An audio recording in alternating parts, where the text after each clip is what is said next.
তোমরা আমি 1 2 3 বলবো, তোমরা পড়া শুরু করবে, নিজেরা পড়ে প্র্যাকটিস শুরু করো, একবার রিডিং করে দাও।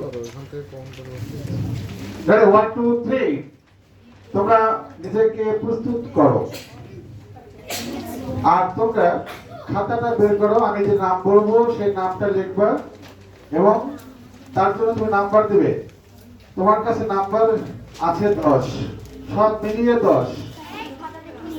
আমি আবারও বলি, সব মিলিয়ে কত? তার যখন পড়া শেষ হবে তুমি 10-এর মধ্যে কত দিচ্ছ তার নামে দিয়ে দিবা। 10-এর মধ্যে কত দিচ্ছ তুমি সেটা তোমার ওর পড়া শেষ হলে তুমি দিয়ে দিবা। ক্লিয়ার? ওকে, তোমাদের প্রস্তুতি শেষ। আজ আর 1 মিনিট দিলাম, বলো প্রস্তুতি নাও। এখন তুমি পড়তে শুধু জানবে না, তোমাকে বিচার করতে শিখতে হবে। তোমার ছোট ভাই ছোট বোন অপরাধ করেছে, তোমার আব্বু বলে দেখতো কি করছে ও। তুমি এখন বিচারক, তুমি বিচারকের আসনে থেকে তুমি ছোট ভাই বা বোনের বিচার করতেছ। সেক্ষেত্রে তোমার বিচারক হিসেবেও তোমাকে দক্ষতা অর্জন করতে হবে, বুঝলেন? না, এটা তো ভালো বিচারক না, তোমাকে ভালো বিচারক হতে হবে। তাহলে মানুষকে বড় হতে গেলে, মানুষকে শ্রেষ্ঠ হতে গেলে মানুষকে অনেক কিছু জানতে হয়, অনেক কিছু জানতে হয়। আজকে আমরা এখন থেকে শুরু করবো আমাদের জীবনে বিচার করা, অর্থাৎ আমরা ভালো কোনটা মন্দ কোনটা এটা বুঝতে পারাটা একটা বিচার। কোনটা ভালো কোনটা মন্দ এটা বুঝতে পারাটা এক ধরনের কি বিচার, বিচার নয়? তোমাকে বললাম এটা ভালো আম, এটা পচা আম, তুমি বেছে নাও কোনটা নেবে, কোনটা নিবে? ঠিকই তো বিচার করলে নিজের জন্য। তোমাকে বলা হয় এখানে 3টা আম আছে, একটা আধা পাকা, একটা ফুল পাকা আর একটা পচা। তুমি এখান থেকে তোমার বন্ধুকে দাও, কোনটা দিবা? আধা পাকা পচা। আমি জানি তো। তাহলে পরের জন্য বিচার করতে গেলে তুমি অবিচার করলা, আর যখন তোমার জন্য বিচার করেছে ভালোটা বেছে নিয়েছে। তাহলে আমরা কি ভালো বিচারক হয়েছি? তাহলে আমাদের ভালো বিচারক হতে হবে। আজকে ভালো 2টা জিনিস বললাম আমি। দ্বিতীয় ভালো, নাম্বার 1, আমাদের ভালো হতে গেলে আমার ভালো শ্রোতা হতে হবে, রাইট? আমাদের ভালো হতে গেলে ভালো কি হতে হবে? ভালো শ্রোতা। আজকে বললাম আমাদের ভালো হতে গেলে, শ্রেষ্ঠ হতে গেলে ভালো বিচারক হতে হবে। কথা কই শেষ? কোনটা বলো?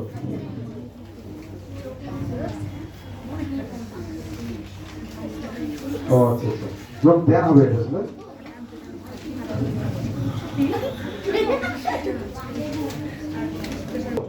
এখানে আছে প্রথম বিশ্বযুদ্ধের সময় সৈন্য দলে যোগ দেন, তারপর প্রথম বিশ্বযুদ্ধের সময় সৈন্য দলে যোগ দেন, দিয়ে যোগ দেন দাঁড়ি দাও, দিয়ে করেন শব্দটা কেটে দাও। এই যে এখানে দেখো, প্রথম বিশ্বযুদ্ধের কর্মজীবনে প্রথম বিশ্বযুদ্ধের সময় সৈন্য দলে যোগ দেন, এটা এখানে দাঁড়িয়ে হবে। বলতেছি প্রথমে আসবে কি নাম তোমার? ইয়াসির। দেখো ইয়াসির, প্রতিযোগীর নাম ইয়াসির। দৃষ্টি আকার ইংলিশ ইংলিশ বলবো YASIR আর আর ইয়াসির। ইয়াসির এখন আজকের আমাদের প্রথম প্রতিযোগী। সে শব্দ উচ্চারণ করবে। বিষয় হচ্ছে জাতীয় কবি কাজী নজরুল ইসলাম। এই ছিল বলতে পরিচয়। বিদ্রোহী কবি কাজী নজরুল ইসলাম 1889 সালে 24শে মে পশ্চিমবঙ্গের বর্ধমান জেলার আসানসোল মহকুমার চোরলিয়া গ্রামে জন্মগ্রহণ করেন। বাল্যকালে তিনি কাজী নজরুল ইসলাম এলাকায় দুঃখ মিয়া নামে বেশি পরিচিত ছিল। ওকে, শেষ। ও শেষ করেছে। ওর দুর্বলতা কোথায়, কি ভালো লেগেছে, কি ভালো লাগেনি সেটা বিচার করে। আচ্ছা তুমি দাঁড়াও, তুমি আসো। কি নাম? ফারহা না ফারা? ফারা, ফারা, এফ এ আর এ ফারা অথবা ফ আকার র আকার ফারহা। এই লাইনে কথা হচ্ছে কেন? আচ্ছা ফারা, ফারা, ফ আকার র আকার হ হসন্ত ফারা, ঠিক আছে? মানে আমরা ওর নাম উচ্চারণ করতে গিয়ে ফারা, ঠিক আছে? আচ্ছা ফারা এখনকার জীবন পড়ো। শিক্ষা জীবন 1908 সালে মাত্র 9 বছর বয়সে কাজী নজরুল ইসলাম পিতৃহারা হলে অভাব অনটনের বশবর্তী হয়ে তার শিক্ষা গ্রহণে থেমে যায় বা বাধাগ্রস্ত হয়। এ সময় স্থানীয় মক্তবে কুরআন, ইসলাম ধর্ম, দর্শন, ইসলামী ধর্মতত্ত্ব অধ্যয়ন শুরু করেন। ওকে, ও পড়েছে আমার দৃষ্টিকোণ থেকে, ও মানে ভালো করেছে, কিন্তু আমার দৃষ্টিকোণ থেকে ভুল করেছে বোধহয়। এটা হচ্ছে অভাব অনটনের মধ্যে না, অভাব অনটনের মধ্যে উচ্চারণটা হবে অভাব অনটনের, বর্ষবর্তী নয় বশবর্তী। আবার গুনগুন এই বশবর্তী নট বর্ষবর্তী। তারপরে সুন্দর স্পষ্ট উচ্চারণ ছিল, ভুল হলেও স্পষ্ট উচ্চারণ ছিল। Thank you. নেক্সট তুমি, ও তুমি কিরাম। Azmain, Azmain, A J M এ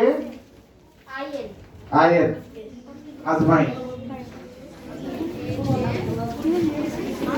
আগে বলো। তৃতীয় প্যারা, তৃতীয় প্যারা কর্মজীবন। কর্মজীবন পিতার মৃত্যুর পর পারিবারিক অভাব অনটনে শিক্ষাজীবন বাধাগ্রস্ত হয়। মাত্র 10 বছর বয়সেই কর্মজীবন শুরু করতে বাধ্য হন। মন্তব্যে শিক্ষকতা মসজিদের মুয়াজ্জিন হিসেবে কাজ শুরু করেন। পরবর্তীকালে সাহিত্যকর্মে তিনি আকৃষ্ট হয়ে পড়েন। তবে বাল্য বয়সের স্থানীয় লোক সঙ্গীতের প্রতি গভীর ভালোবাসা বশবর্তী হয়েও নেটো বা ভ্রাম্যমাণ নাট্য দলে যোগদান করেন। তারপর প্রথম বিশ্বযুদ্ধের সময় সৈন্যদলে যোগ দেন করেন। এছাড়াও তিনি সাংবাদিকতার কাজও করেন। ওর স্পষ্ট বলা আকার আর এ এফ এল এ শেষে এইচ আছে। আরো একটু আরো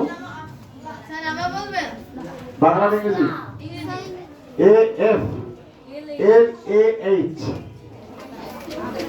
1 2 3 চতুর্থ প্যারা। হ্যাঁ, বিদ্রোহী কবি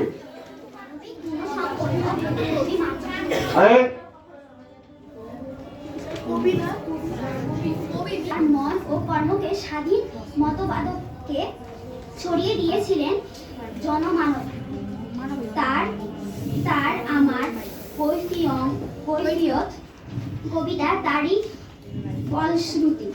তিনি সদা সর্বদা মানুষের সমান অধিকার ও সম্ভাবনা, মানুষের চিরন্তন আশা, সুখ দুঃখ, বীর বীরত্বের প্রতি জোর দিয়ে একের পর এক কবিতা রচনা করে গিয়েছেন। তাই তাকে গণমানুষের কবি বলেও আখ্যায়িত করা হয়।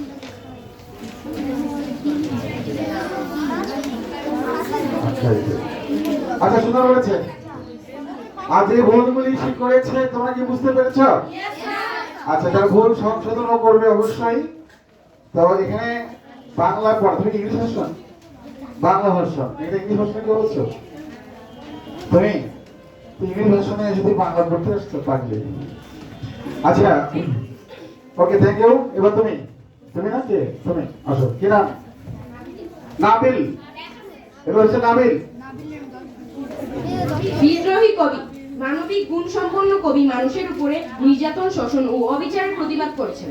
তার প্রতিবাদের সুর লেখনীর মাধ্যমে তিনি অরাজনৈতিকভাবে বিদ্রোহের উচ্চ কণ্ঠে জাগরিত হয়ে মানুষের মনে প্রতিবাদের জয়গান জাগিয়ে তুলতে চেয়েছেন। বিদ্রোহী কবি অগ্নিবীর ভাঙ্গার গান ও বিষের বাঁশির মতো লেখনী তারই ফলশ্রুতি।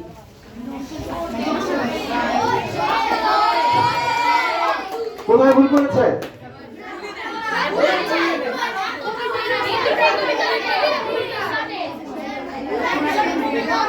এই যে এখানে বিদ্রোহী কবিতা, ও লেগেছে বিদ্রোহী কবি বলেছে। লেখো মৌ, ইংরেজি লিখলে লেখো MOU, মৌ। বাংলায় হচ্ছে মা ঔকার, মৌ। তুই ভুল করেছে সাহিত্য। আস্তে তোমার কথা বললে ও বলবো না কিন্তু।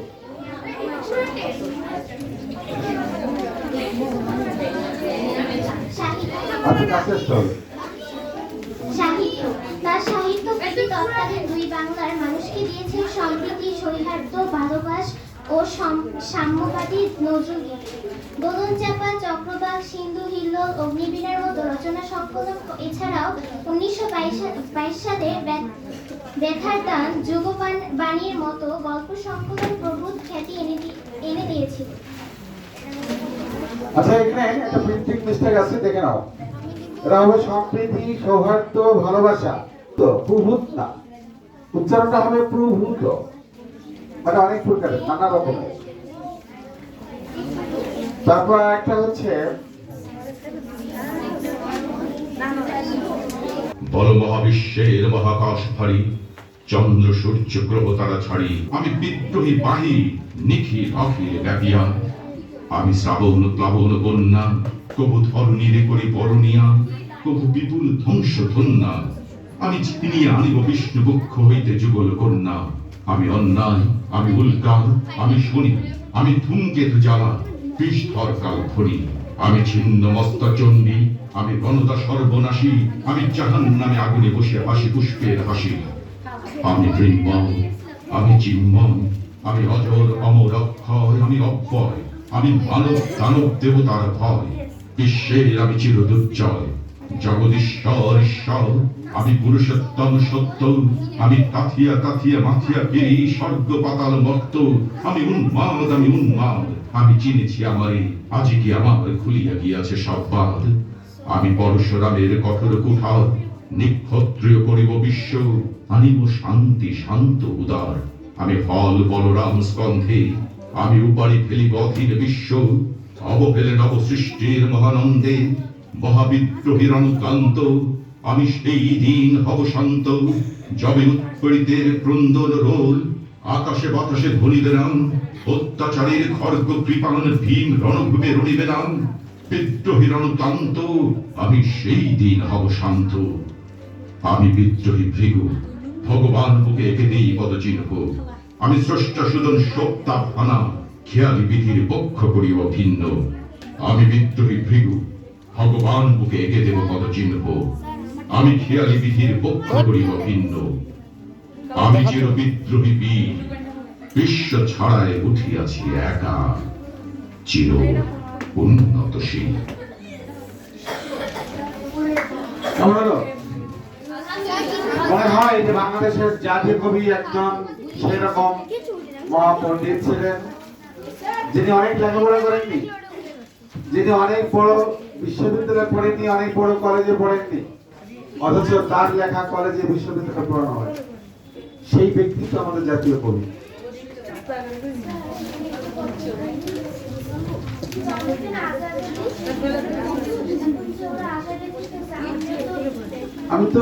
আমি তো প্রশ্ন নিব শুধু কবিতা থেকে, বুঝতে পারেন?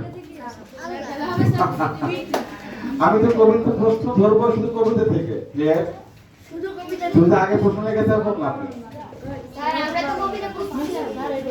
তুমি এখানে কবিতা যতটুকু বুঝেছো, যারা বুঝেছো মন দিয়ে শুনে, তারা বুঝেছো।